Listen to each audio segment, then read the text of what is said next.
it's a classic play, absolutely. It's well, when I was asked to be seen for it, it's a no-brainer. I mean, it's Arthur Miller, and it's one of the great parts in 20th century drama, really.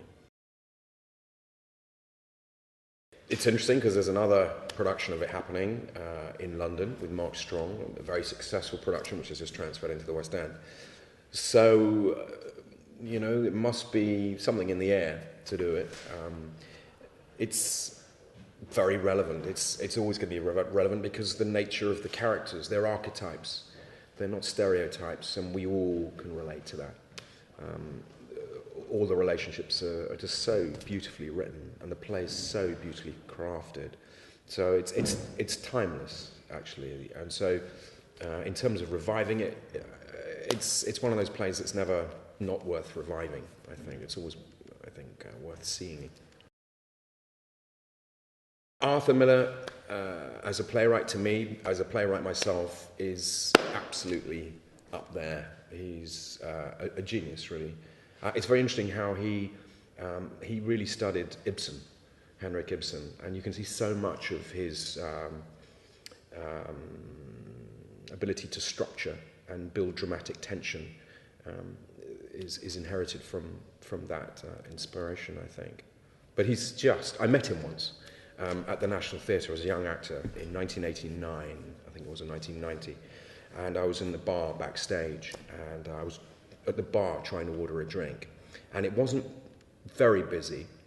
It was busy-ish, and as I stood there, and I heard this voice that I recognized, and I looked over, and it was Arthur Miller, and he looked at me, and it just came out of my mouth of, oh my God, it's Arthur Miller, like this, and he went, yeah, and I said, can I buy you a drink? And he looked at me and went, yeah, all right, kid, yeah.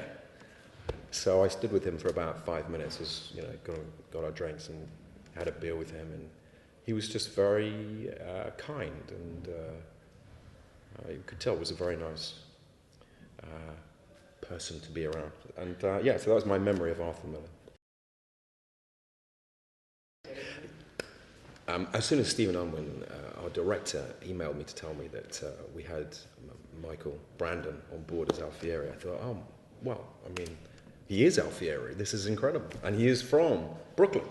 So, the authenticity that he brings is just, you can't buy that, which is fantastic. And Teresa, I've always been a big fan of hers. So again, when I heard that news that Teresa Banham was going to be playing Beatrice, I just thought, wow. But I have to say, everyone is absolutely fantastic in this show. We're midway through week 2, but I've been blown away by the quality. Everyone's top notch, so it's no pressure.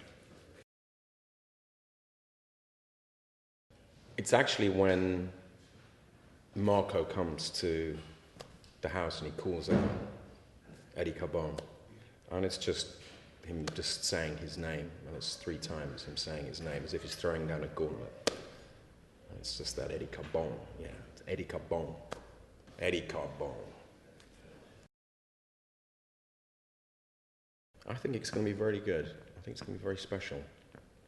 I think the group of people, our director, I think the whole thing is coming together, and I think it's going to be compelling.